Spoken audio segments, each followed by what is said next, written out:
Hello everyone. In this video we are going to talk about nonlinear classification with decision trees.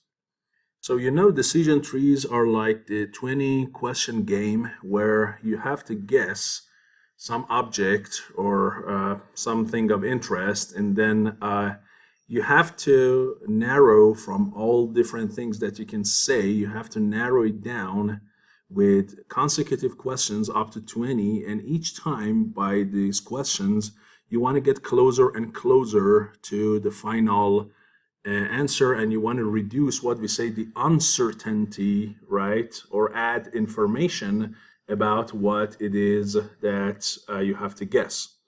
So that's the same thing with decision trees. If I have a bunch of data and I want to do classification on them, and each one of these training data has so many features, so how do I put thresholds on these features, or how do I basically create branches in the tree that each branch is based on a question that I ask about the features of this training data, so that in minimal number of questions I can get to the final answers for each one of the data. I could get to a class that there is no ambiguity, no uncertainty about it, and we call those end basically nodes or end parts of each branch. We call them a leaf node, and each point where these branches are basically getting into further and further branches, we call it a node. So each point is a node, and then from these nodes you see branches getting out, growing, until we get to the end nodes, which we call them the leaf nodes. Okay, I will have a separate video on decision trees soon on the theory part of it, but here I want to show you how to do it in Scikit-Learn.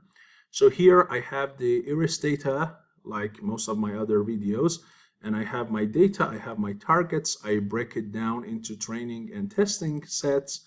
And what I need from Scikit-Learn is from model selection, of course I need train test split. From the data set I need the iris, load iris data. Now the new stuff are from Scikit-Learn I need the tree, and then from Scikit-Learn tree I need the decision tree classifier. Okay, so these are the new things that I need to have. So once I get my data, then what do I do? So now I go ahead and create my classifier object, and that is done using decision tree classifier.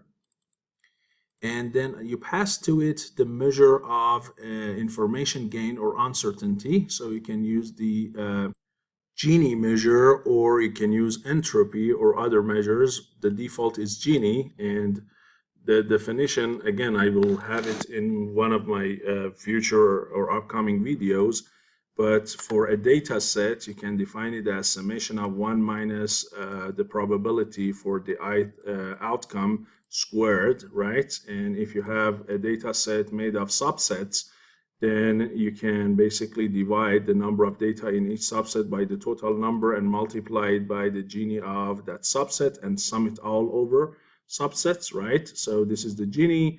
If you have entropy, that's summation of pi times like 2 of pi, right? So you can watch that upcoming video about the theoretical and explanation of this. So we go with Gini, which is very common, and then here is max depth, which is the maximum level of the nodes, right? Starting from the root node at the top all the way down, going to the leaf nodes. You don't want more than 5 sets, 5 rows, 5 levels of nodes in here. Then you can have a min impurity decrease, which is the amount of decrement in the impurity measured by the Gini. And if it's less than this threshold, right, if a question that you ask will cause a decrement in the impurity less than this number, then that is not qualified to follow forward, to move forward. And then the maximum leaf nodes that you can have here is set to 3, right? So no more than 3 maximum leaf nodes. And in this case, of course, I have 3 classes here, in this iris data, so that number does make sense. So you first create the object, and then you use the fit to fit it to the X and Y train. And now your classifier is ready. The model is fit. The parameters are determined. So now one of the things you can do is you can go ahead and use this command tree.plotTree. So this is the plot tree method under the tree, which you brought from Scikit-Learn, and pass to it the train classifier. And you can also add the node IDs, because by default it doesn't show the node IDs. It doesn't show this is node 0, that's node 1, that's node 2. It doesn't show that. This is by default false.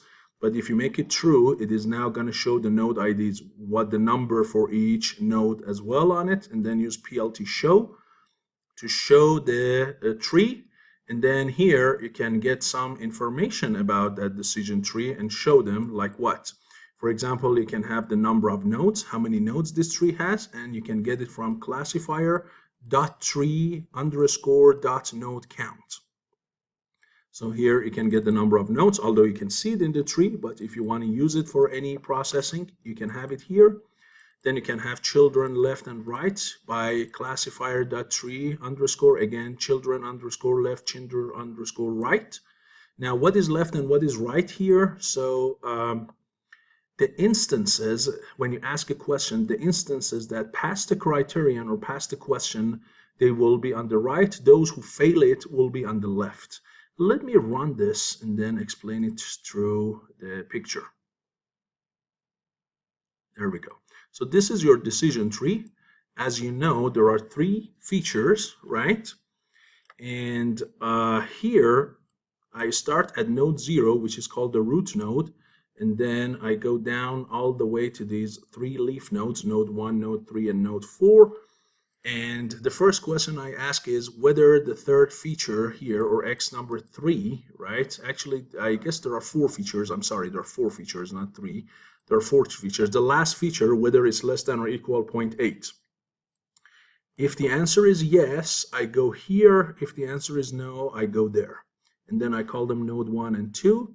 And node 1, already the impurity reaches 0. So here I'm already at the leaf node and I stop here.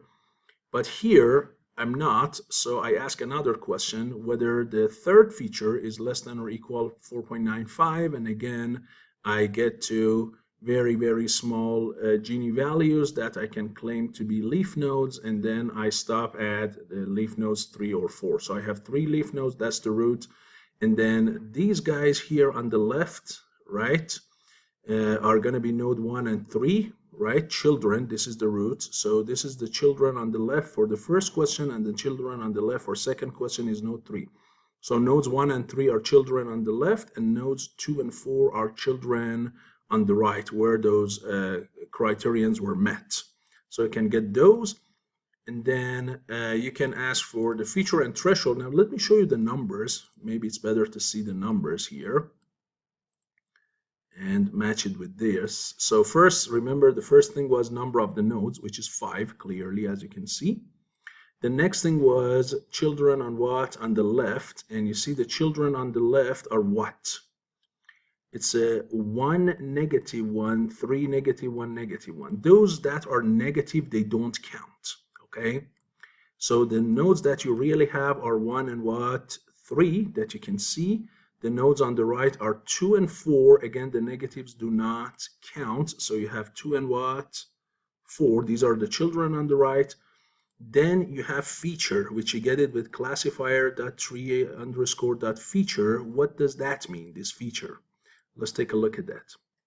So it says the features are 3, -2, -2, -2, -2. Again, negative doesn't mean anything.